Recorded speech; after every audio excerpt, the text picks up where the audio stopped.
All right, guys. I went back and forth on whether I should make this video, but I think I have some things to add to this conversation that others haven't said yet. I'm not going to be putting anyone on blast here, even though there is drama involved.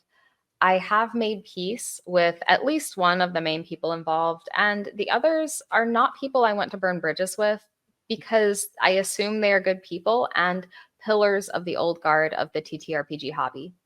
So anyway, I think some people might know that there was some drama that happened on Twitter. If you follow me on Twitter, you probably are aware of this. But there was some drama that happened on Twitter over the last couple days involving the use of the term Bronstein. Now, I say Bronstein. I know the proper pronunciation is Bronstein. I say it because when I switched to Bronstein, there were some people who were like, look, this girl is getting bullied out of using her regional dialect. And I had to like think about that. And I do think Steen kind of falls under the umbrella of regional dialect. Like I say Goldstein, um, Berenstein. So Bronstein makes sense to me. Um, I understand it is not technically the correct pronunciation, but let's move past that. I ran a Bronstein game on my channel fairly publicly. Um, and I I'm sorry, the game was not on my channel, but I ran a Braunstein game and shared about it on my channel fairly publicly. I also shared about it on Twitter. And this guy, Dave Kahn, came out and accused people of intellectual property theft. It is on the screen if you want to see it. But he did accuse people of intellectual property theft for using the term Bronstein. Now, like I said, I don't want to put this guy on blast. I think that there is a generational issue happening here, and the like I said, we mostly made peace. I do want to talk about the situation though. I believe the accusation was most likely leveled at me, Jeffrey Johnson, probably John Mollison. I don't know about him. B-Dubs, uh, Dundermoose, Night Danger, Scudder for Mike, that group, people who have run Bronsteins. Now, first of all, we need to define the term Bronstein, and thankfully, we actually have a really good definition of that now. So it appears, if you're still out on Twitter, guys, it appears that we can define the term Bronstein as multiple independent actors operating in possible conflict under a fog of war. It is a type of game. So it is mostly a diplomacy-like LARP game. Essentially, everybody will be in like a room together. Some people will meet with a referee individually, that they will give orders. Everyone's giving secret orders while negotiating with each other. And it is in a scenario. So the original scenario was the College of Bronstein, or the original setting was the College of Bronstein. And everyone had different roles. People were chancellors, students, teachers. It goes on. So anyway, this original game would basically end when, as Griff from Secrets of Blackmoor said, everything goes to hell. But anyway, I ran a game like that. My game was not set in the College of Bronstein, but it was a world creation game where each player had their own god that would not necessarily fight, but they were all vying for power and creation, and they were creating the campaign world that we played Dungeons and Dragons in.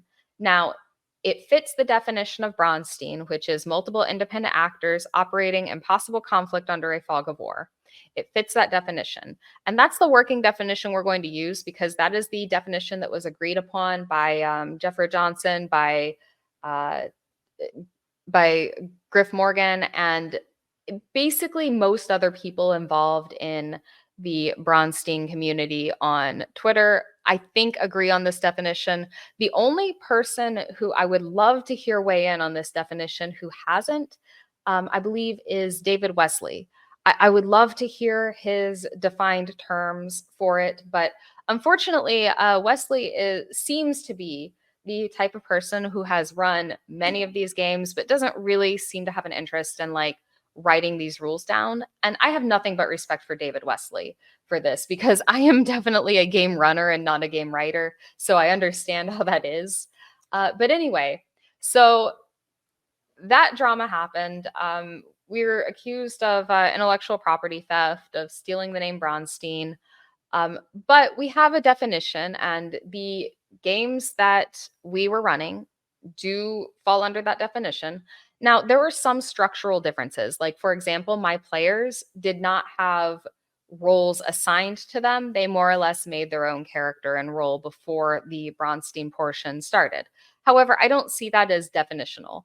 Also, definitional, defining, either one. Also, there were fewer players in mine as in David Wesley's, but also I don't see that as a defining characteristic. Anyway, we use the name Bronstein to describe this. And I think it's very important that we stick to the name Bronstein. One solution that was given to us by Griff Morgan was he suggested that instead of using the name Bronstein, we should all call our games different things. Like mine should be a Gingerstein, Jeffro's should be a Jeffrostein. We should have like Moonstein and Gangbusterstein, and everyone should call their games something different to describe this. I did call my game a Godstein, but I used the word Bronstein as a descriptor as to what my game was. And the reason I use that, and I think that is the correct term, and I think we should keep using this term, is first of all, it is the historically accurate term. This is the term of the type of game that has been run for 40 plus years. I think like close to like 50 years right now, maybe more. I think it was like in the 70s. But anyway, this game has been run for like 50 years. This is the historically correct term. Also, this is a respectful term. By calling it Bronstein, we're calling it that to honor David Wesley's contribution to the hobby. And I think that's important. I think it's important to keep people's legacies alive who originally contributed to the tabletop role-playing game hobby. I would like to see their names stick. So we call it a Bronstein to respect him. And also, the third reason I think it's important for everybody to be using clearly like the same term and keep the word Bronstein in the vernacular or in the zeitgeist would be to have an easily searchable term. Because if somebody is looking for guidance on running this sort of game, to search it on YouTube or Twitter or whatever site, they're going to type in the word Bronstein. They're not going to type in Gangbusterstein or Moonstein or Godstein. They're going to type in Bronstein. And having that easily searchable term is, I think, important to preserving other people's contributions, to preserving everyone's contributions. My contribution to this was I ran it for myself in a unique setting that my players made, and we reported our results online. And I think it is useful for people who are looking to run this sort of game to see what other people have done and see what they did well, see what could have been run better, and then run their type of game based on that. And this is a fairly durable type of game. You really don't have to know much of what you're doing to run one like this. I learned because I think so. My game felt kind of off the walls when I ran it, but my players later were like, "This was awesome. We love this. Let's do it longer." And I'm like, "No, I feel like about 8 hours total is the right amount of time." But anyway, that was how it worked for me. So I believe that is the basis of what I had to say. Also, it's worth noting here that nobody is profiting off this. No one has, Secrets of Blackmoor might have, but like I'm sharing my game online. I'm talking about it. That's, I think, what other people in this space are doing. I don't think anybody is making money off of it.